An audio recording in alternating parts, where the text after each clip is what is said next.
आज की इस वीडियो में लोग जानेंगे और बात करने वाले हैं जो कि ट्रेनिंग पीरियड होता है वो किन टाइप के एम्प्लॉय के लिए होता है और प्रोबेशन पीरियड होता है वो किन टाइप के एम्प्लॉय के लिए होता है। किसी भी प्राइवेट सेक्टर ऑर्गेनाइजेशन को जब वो लोग ज्वाइन करते हैं जाके, वो चाहे फैक्ट्री हो, कंपनी हो या भी कहीं पे भी, और किसी भी अच्छे मल्टीनेशनल ऑर्गेनाइजेशन को जब भी ज्वाइन करते हैं, तो इन दोनों में अंतर क्या होते हैं उसके बारे में जानेंगे, और उनमें से कौन सा किन टाइप के एम्प्लॉय के लिए होता है उसके बारे में जानेंगे, और इनमें क्या क्या चीज़ें उन्हें फॉलो करनी पड़ती हैं उसके बारे में भी जानेंगे। तो सबसे पहले जान लेते हैं ट्रेनिंग पीरियड क्या होता है। तो ट्रेनिंग पीरियड एक ऐसा पीरियड होता है जो कि किसी भी नए एम्प्लॉय को, मीन्स कभी जो भी स्टूडेंट होते हैं वो अपने जो एजुकेशन पूरी करने के बाद जब भी कोई पहली बार जॉब ज्वाइन करते हैं जाके किसी भी प्राइवेट सेक्टर ऑर्गेनाइजेशन को, फैक्ट्री को, कंपनी को, या फिर कोई भी अच्छी ऑर्गेनाइजेशन है, मल्टीनेशनल कंपनी है या कई किसी भी तरह की हो, तो उसको जब वो ज्वाइन करते हैं तो उनको प्रैक्टिकली जो थ्योरेटिकल नॉलेज तो होती है चीज़ों अपने स्पेसिफिक डिपार्टमेंट के लिए या अपने स्पेसिफिक जो एजुकेशन ली होती है उसके बारे में उनको पता होता है। बट जब वो इंडस्ट्री में या फैक्ट्री में कभी ज्वाइन करते हैं जाके, तो उनको उस प्रैक्टिकल नॉलेज उस चीज़ की नहीं होती। जो भी उनको टास्क दिए जाएंगे, जो डे टू डे लाइफ में उनको जॉब करने होंगे, और जो भी उस कंपनी की, ऑर्गेनाइजेशन की पॉलिसीज़ होंगी, रूल्स रेगुलेशन होंगे, टास्क होंगे, उनको उसकी चीज़ों के बारे में जानकारी नहीं होती है। तो इन सारी चीज़ों को ही सिखाने के लिए जो कंपनी रखती है एक टाइम पीरियड जो डिसाइड करती है, इसको ही जो होता है ट्रेनिंग पीरियड बोलते हैं, जो कि 1 साल का लगभग रखती है। किसी भी तरह के एम्प्लॉय जो ज्वाइन करते हैं उसको पहली बार ऑर्गेनाइजेशन को फर्स्ट टाइम उनके यहाँ जब ज्वाइन करते हैं आके एम्प्लॉय, तो उनको ट्रेनिंग पीरियड में डाला जाता है जो कि 1 साल का होता है। और वो 1 साल का जो ट्रेनिंग पीरियड होता है उसमें उनको हर एक चीज़ बेसिक कंपनी से में के उनको जो भी उनको क्या क्या बेनिफिट मिलने वाले हैं एम्प्लॉय को, कि वो एम्प्लॉय कंपनी के रूल्स रेगुलेशन के हिसाब से उसको क्या क्या तरह के बेनिफिट मिलने वाले हैं, अगर वो ट्रेनिंग पीरियड में रहेगा तब उसको क्या क्या बेनिफिट मिलने वाले हैं। और ट्रेनिंग पीरियड कंप्लीट करने के बाद जब वो कंपनी की तरफ से परमानेंट हो जाएगा, उसको कन्फर्मेशन लेटर दे दिया जाएगा, कंपनी रोल पे पूरी तरह से हो जाएगा, तो फिर उसको क्या क्या बेनिफिट मिलने वाले हैं, अधिकार मिलने वाले हैं, राइट्स मिलने वाले हैं, वो किन किन तरीके के डिसीजन ट्रेनिंग पीरियड में ले सकता है, और किस किस तरीके के ऑथराइजेशन उसको ट्रेनिंग पीरियड में होंगे, और किन किन तरीके के उनके ऑथराइजेशन और डिसीजन वो ले सकता है कंपनी रोल पे जब हो जाएंगे उसमें। तो ये सारी चीज़ें उनको बताई जाती हैं। इसके अलावा वो कंपनी के रूल्स रेगुलेशन क्या क्या हैं, वो उस डिपार्टमेंट में जिसमें वो काम करने वाला है उससे रिलेटेड उसके क्या क्या फॉलो करने होंगे, काम करने होंगे, कंपनी के रूल्स रेगुलेशन क्या हैं जिनको उनको फॉलो करने होंगे, कंपनी की पॉलिसीज़ क्या हैं जिनको उनके बारे में उनको पता होना चाहिए, जानना चाहिए, और उसके दायरे में ही उनको काम करने रहेंगे। अपने जो भी जॉब करनी होंगी उनके दायरे में रह के ही करना होगा।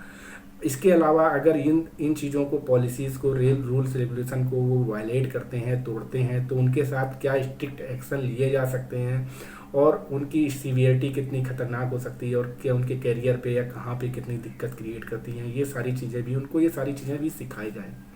उसके अलावा उनको बहुत सारी कंपनी की जो चीज़ें सिखाई जाएंगी, वो चाहे सेफ्टी से रिलेटेड है, क्वालिटी से रिलेटेड है, प्रोडक्टिविटी से रिलेटेड है, उनकी जॉब स्पेसिफिक ट्रेनिंग जिनके दायरे में उनको काम करना है, वो सारी चीज़ें उनको सिखाई जाती हैं। उसके साथ साथ जो भी डिपार्टमेंट के साथ उनके जो डायरेक्ट इनडायरेक्ट डिपार्टमेंट के टच में रहेंगे, उनसे जो भी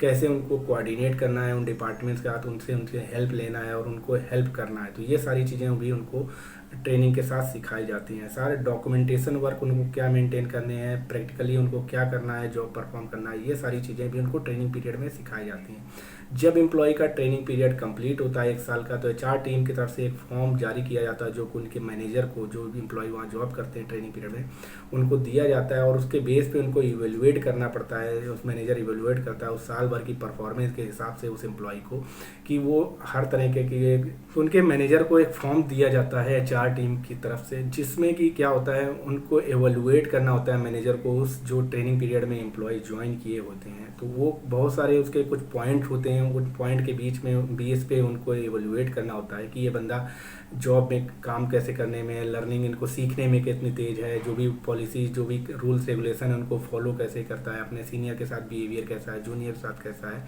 और जिस डिपार्टमेंट में काम करता है वो कंपनी के डिपार्टमेंट के गोल के हिसाब से उसकी परफॉर्मेंस कैसा है। अगर ये सारी चीज़ें उसकी सही पाई जाती है तो उसको एक रेटिंग, जो भी रेटिंग कंपनी की रहती हैं, very poor, poor, good, very good और एक्सीलेंट, इन सारी रेटिंग में से जिस रेटिंग में भी वो आता है वो रेटिंग दे के उसको मैनेजर जो आगे फॉरवर्ड करते हैं कि इस कंपनी एम्प्लॉय को कंपनी की तरफ से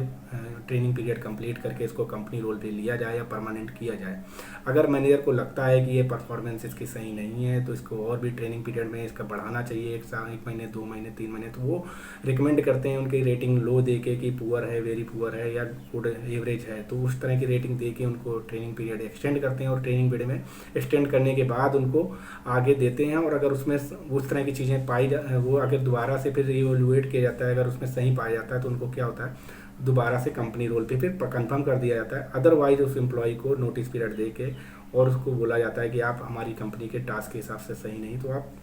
आप अपनी जॉब देख लें या दूसरी जगह ट्राई करें। ये होता है न्यू एम्प्लॉय के लिए जो पहली बार ऑर्गेनाइजेशन ज्वाइन करता है और उसको ट्रेनिंग पीरियड में रखा जाता है। अब बात कर लेते हैं